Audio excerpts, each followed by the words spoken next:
Salut à tous et bienvenue dans le journal de l'été. On revient évidemment sur la défaite hier soir en match amical des Girondins 2-0 face à Naples. Le match était diffusé en intégralité hier soir sur notre antenne. Si vous l'avez manqué, séance de rattrapage immédiate avec les meilleurs moments de cette rencontre. Un résumé préparé par Logan Penn. C'est bien vu. Une belle ouverture là pour Johan Gouffras qui va pouvoir récupérer ce ballon. Et De Sanctis qui finalement on profite d'une erreur défensive. Attention parce que là il y a une tentative et ça va passer à côté. De la part de Cheikh Diabaté. Ouais, là Cheikh il était loin. Attention, un ballon toujours napolitain. Il est pas hors jeu, attention, il a beaucoup de possibilités avec ce centre en retrouve. Heureusement. Ouh là là, heureusement. Le début de match a été girondin, mais là on sent un peu le réveil des Napolitains. Et ce tir qui n'inquiète pas Cédric Carasso. Duel gagné par les Girondins. Allez, ça peut être intéressant. Cheikh Diabaté dans la surface de réparation. Et Cheikh Diabaté qui chute là, qui échoue sur De Sanctis. Alors on va la revoir Marius. Marius, on revoit cette action. Là, il veut trop frapper fort. Assez intéressant, pourquoi pas, parce que c'est un ballon qui peut piquer au point de péno là. Ça peut être sympa avec cette sortie de De Sanctis. La reprise là qui a raté de Faïd Ben Khalfallah, Landry Guémot. Mais là, ça n'inquiétera pas De Sanctis. C'est appuyé. Une belle équipe. Attention à Cédric Carasso. Ouais, un tir vicieux. Heureusement qu'il a pu sortir ce ballon avec cette manchette, mais c'est pas terminé là avec les Napolitains qui vont retenter une deuxième chance. Ils ont une deuxième chance là avec heureusement cette tête. Attention à ce corner, ça remue beaucoup. Mika Siani qui cherche son vis-à-vis. La tête. Ouh là là là là là là là. Attention à ça. Je crois que c'est Fernandez qui avait fait cette tête, l'Argentin. Ouais. Voyons. Et ouais. Johan Gouffran derrière lui pour Faïd Ben Khalfallah. Faïd Ben Khalfallah. Il aurait pu jouer au lieu de. Ouais, parce que là il peut y avoir un contre ultra rapide des Napolitains, ça peut aller très vite.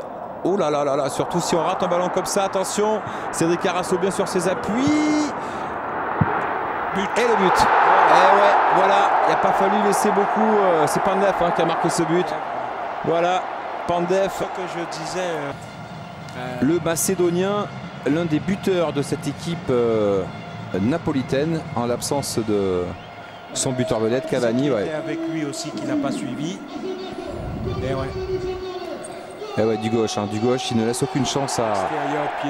Extérieur pied gauche. C'est dommage parce que c'est juste avant la mi-temps, Marius.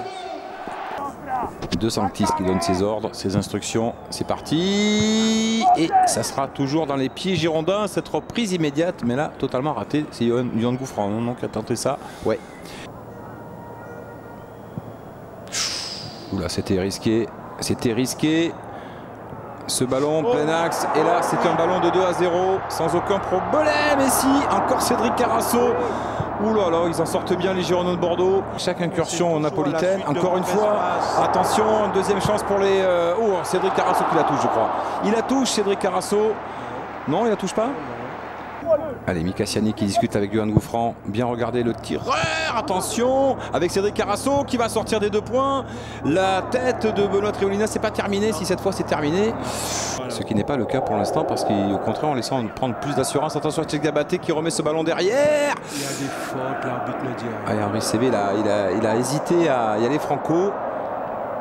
Greg Sertic là qui a raté le ballon. Attention, ça va à 200 à l'heure. Et le deuxième but. Et ouais, on le sentait arriver ce deuxième but. Un ballon qui était dans la surface de réparation de Naples. Le contre. Voilà, on compte jusqu'à 6 et il y a but. Voilà, qui se fait passer, petit pont. Ça continue et après voilà. Et le buteur c'est le numéro 11. Il y a une mauvaise fermeture. Allez, s'approcher des buts de De Sanctis cette fois. Benoît Tremolinas. Ce petit ballon, j'ai cru que ça allait tromper le gardien. Ça mordit devant la. C'est pas terminé dans la surface de réparation. Un ballon centre. Oh non, il a raté le centre en retrait. Peut-être l'égalisation. Un jeu de billard. Allez, un ballon qui va naviguer encore devant la surface de réparation.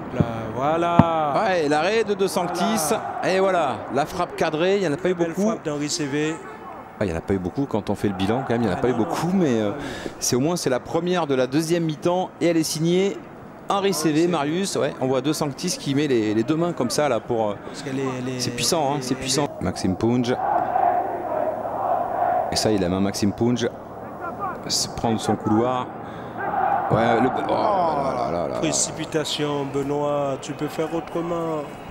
Voilà, et si vous voulez voir ou revoir cette rencontre Naples-Bordeaux en intégralité, eh bien vous pouvez le faire dès ce soir sur notre antenne puisque le match sera rediffusé à 20h05. Henri CV était sur la pelouse du stade San Paolo de Naples hier soir. Âgé de 21 ans, l'un des grands espoirs du club sait que cette saison doit être celle de la révélation. Je vous propose de l'écouter. C'est sûr que les premières années, quand j'ai signé pro, c'était plus pour... j'étais jeune, tout ça, j'avais pas fait de... J'étais pas passé par la case CFA, donc la première année, c'était vraiment les premières années, c'était vraiment les années de transition. C'était le fait de découvrir le monde pro, de s'entraîner avec eux, mais je savais que je n'allais pas forcément jouer avec eux parce que je suis passé des moins de 18 en pro, donc je savais qu'il me restait encore du travail à faire. Et voilà, c'est ce qui s'est passé. Après, j'ai eu une année où j'ai été blessé pendant toute une saison, donc ça freine aussi la progression. Donc voilà, maintenant j'ai 21 ans, j'ai sur mes 22 ans, donc cette année, voilà, c'est vraiment... l'année où je dois m'affirmer et montrer ce que je sais faire, tout simplement. Ouais, elle tourne bien, même s'il y a eu des matchs où on était un peu moins bien. Mais c'est normal, voilà, on est en préparation. Des fois, il y a aussi des baisses de régime où on est un peu moins bien, où on a moins de sensations. Donc c'est pour ça que le fait que tout le monde joue, c'est aussi quelque chose de bien parce que tout le monde sera au diapason, donc tout le monde sera au même niveau physiquement. Donc c'est intéressant que tout le monde joue et qu'on arrive à ce début de championnat prêt à affronter ce match contre Evian et que tout le monde soit concerné. C'est aussi bien de concerner tout le monde parce que c'est un groupe qui va faire des choses et c'est un groupe qui va gagner, c'est un groupe qui va vraiment entamer cette saison avec beaucoup d'envie.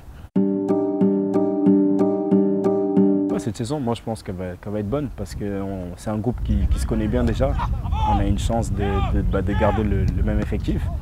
Donc c'est intéressant parce qu'en plus on connaît déjà le staff. Voilà, on a une certaine stabilité, on connaît déjà comment ils travaillent, on sait ce qu'ils attendent de nous. Nous aussi, voilà, personnellement, tout le monde sait ce qu'il doit faire sur le terrain ou en dehors. Donc à partir du moment où on est conscient des efforts qu'il nous reste à faire, je pense que cette année elle peut être que bénéfique. Il faudra vraiment faire les choses comme il faut et vraiment continuer comme la saison dernière. Et je pense qu'avec le groupe qu'on a, je pense qu'on va être dans la continuité et ça sera vraiment quelque chose d'intéressant.